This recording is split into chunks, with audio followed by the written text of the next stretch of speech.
શ્રીરામચંદ્ર કૃપાળુ ભજ મન હરણ ભવ ભય દારુણમ નવકંજ લોચન કંજ મુખ કર કંજ પદ કંજારુણમ। તો મિત્રો, જય માતાજી। આજના આ વિડીયોમાં આપણે જાણીશું રામનવમી ક્યારે છે, તેનું સૌથી સારું મુહૂર્ત કયું છે, તેના પાછળનું કારણ શું છે, શા માટે રામનવમી ઉજવાય છે વગેરે વિશે આપણે ચર્ચા કરીશું। તો મિત્રો, વિડીયોને અંત સુધી જરૂર જોજો। રામનવમી ઉત્સવ ચૈત્ર માસની સુદ નવમીના રોજ ભારતભરમાં ઉજવાય છે। હિન્દુ શાસ્ત્ર મુજબ આ દિવસે પ્રભુ શ્રી રામનો જન્મ થયો હતો। શાસ્ત્ર અને પુરાણ અનુસાર ત્રેતા યુગમાં રાવણના અત્યાચારોને ડામવા માટે અને ધર્મની પુનઃસ્થાપના કરવા માટે ભગવાન શ્રી હરિ વિષ્ણુએ મૃત્યુલોકમાં શ્રી રામ સ્વરૂપે અવતાર લીધો। શ્રી રામનો જન્મ ચૈત્ર શુક્લ નવમી તિથિ પુનર્વસુ નક્ષત્ર કર્ક લગ્નમાં માતા કૌશલ્યના ખોળે થયો હતો।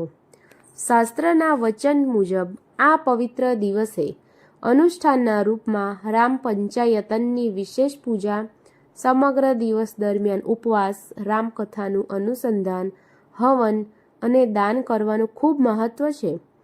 શ્રી રામે સમગ્ર જીવન આજ્ઞાકારી બનીને વિતાવ્યું। રામ દશરથ રાજાની મોટી પત્ની કૌશલ્યના પુત્ર હતા। શ્રી રામે વિષ્ણુ ભગવાનના 7મા અવતાર તરીકે જન્મ લીધો। દશરથની બીજી પત્ની કૈકેયીએ ભરતને જન્મ આપ્યો।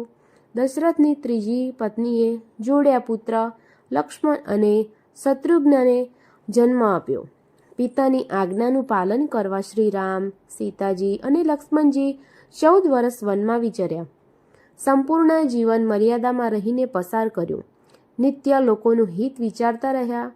મૃત્યુ લોકમાં જેટલા પુરુષો છે તેમાં અતિ ઉત્તમ પુરવાર થયા। તેથી પ્રભુ શ્રી રામ મર્યાદા પુરુષોત્તમ તરીકે પ્રચલિત થયા। પ્રભુ શ્રી રામનો જન્મ ભારત ઉપરાંત અમેરિકા, લંડન અને જે દેશોમાં હિન્દુ કલ્ચર છે તે દરેક જગ્યાએ ઉજવાય છે। ભગવાન શ્રી રામચંદ્રજી ગુણના ભંડાર ગણાયા છે, મર્યાદાની ચરમ સીમા છે અને આદર્શોમાં અપ્રિતમ છે। તેમના આદર્શ ગુણોને કારણે શાસ્ત્રકારોએ પ્રભુ શ્રી રામના નામ સાથે ઘણી કહેવતો બનાવી છે, જેમ કે રામ રાજ્ય પ્રજા સુખી, રામ રાખે તેને કોણ ચાખે। રામનવમી વ્રતના પ્રારંભે ભાવિક ભક્તો, ઉપાસકો, આરાધકો અને રામાયણના પ્રખર અભ્યાસીઓ શ્રી રામ નામ જપ કરવા, રામ નામની માળા કરવી, રામ નામનું લેખન, રામનું ભજન કીર્તન, રામચરિતમાનસ રામાયણનું વાંચન કરવું, બને તો રામ પંચાયતનની અર્ચન પૂજન કરવું, ધૂપ દીપ અને નૈવેદ્ય સમર્પણ વ્રત ચૈત્ર સુદ નોમના દિવસે કરે છે। ભગવાનને આ દિવસે પ્રસાદના રૂપમાં પંચામૃત, શ્રીખંડ, ખીર અથવા હલવાનો પણ ભોગ ચડાવવામાં આવે છે। મિત્રો, આ વખતે રામનવમી 26 માર્ચ ગુરુવારના દિવસે ઉજવાશે। રામનવમી 25 માર્ચ 2026 બુધવારે સાંજે લગભગ 6:45 વાગે એટલે 6:45 વાગે ચાલુ થશે અને 26 માર્ચ 2026 ગુરુવાર સાંજે લગભગ 4:30 વાગે સમાપ્ત થશે। ભગવાન શ્રી રામનો જન્મ મનાવવા માટે સૌથી સારું અને શુભ સમય 26 માર્ચ 2026 ગુરુવારના રોજ બપોરે લગભગ 11:10 થી બપોરના 1 વાગ્યાથી લઈને 40 મિનિટ સુધી સારું મુહૂર્ત ગણાશે।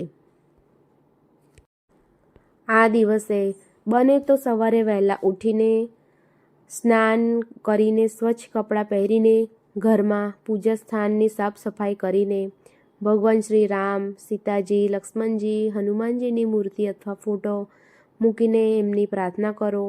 પાણીથી કળશની પણ સ્થાપના કરો। દીવો પ્રગટાવો, ફૂલ અર્પણ કરો, તુલસીનું પાન ચડાવો, ચંદન લગાવો અને બને તો ઓમ શ્રી રામાય નમઃનો 108 વાર બોલીની માળા કરો. બપોરનો સમય એટલે કે જ્યારે ભગવાન શ્રીરામનો જન્મ સમય છે એ સમયે રામજીને ઝૂલામાં બેસાડીને તેને ઝૂલાવો. જો બની શકે તો આરતી કરો અને પ્રસાદ ચડાવો. પ્રસાદમાં તમે પંજરી, ફળ, મીઠાઈ વગેરે મૂકી શકો છો. આ દિવસે રામાયણનો પાઠ કરો, રામધૂન કરો, ભજન કીર્તન કરો. ઘણા લોકો ઉપવાસ રાખે છે, ફળાહાર અથવા નિર્જળા ઉપવાસ કરે છે.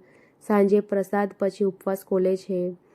આ દિવસ આપણને સત્યનો માર્ગ શીખવે છે, કર્તવ્ય આપણું શું છે તે શીખવે છે, માતા પિતાનો આદર કરવાનું શીખવે છે, ધર્મની જીત પણ શીખવે છે.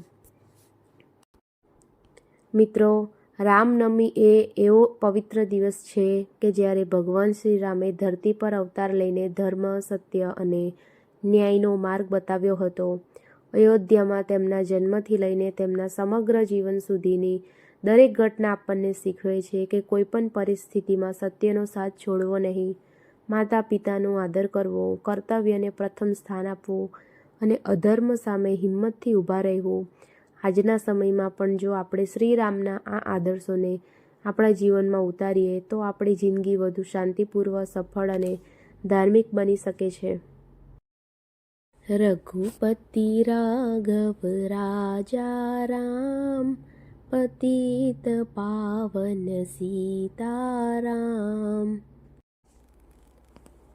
ભગવાન શ્રીરામ પોતાના કર્તવ્ય માટે બધું ત્યાગ્યું, રાજગાદી પણ. જ્યારે આજના પુરુષો ઘણા વખત કર્તવ્ય કરતાં પોતાનો લાભ વધારે જુએ છે. ભગવાન શ્રીરામ પિતાનું એક વચન રાખવા માટે 14 વર્ષનો વનવાસ સ્વીકાર્યો. જ્યારે આજના પુરુષો કેટલાક લોકો માતા પિતાની વાત અવગણતા હોય છે, માતા પિતાને વૃદ્ધાશ્રમમાં પણ મૂકી આવે છે. ભગવાન શ્રીરામ જીવનભર એક જ પત્ની માતા સીતાજી પ્રત્યે સંપૂર્ણ નિષ્ઠા રાખી. જ્યારે આજના સમયમાં લોયલ્ટી ઘણી જગ્યાએ ખૂબ ઓછી જોવા મળે છે. ભગવાન શ્રીરામ ક્યારેય ખોટો માર્ગ પસંદ કર્યો નથી. જ્યારે આજના લોકો ઘણી વખત શોર્ટકટ અથવા ખોટો રસ્તો અપનાવે છે, ભગવાન શ્રીરામ હંમેશા શાંત અને ધીરજવાળા.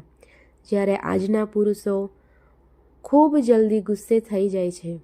ભગવાન શ્રીરામ ભાઈ, મિત્ર, પત્ની દરેક સંબંધને સંપૂર્ણ માન આપ્યું.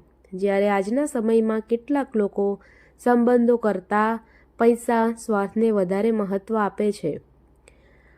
અંતમાં સાચી વાત એટલી જ કહીશ કે આજના બધા પુરુષો ખરાબ નથી અને બધા જ શ્રીરામ જેવા બની શકે એવું પણ નથી.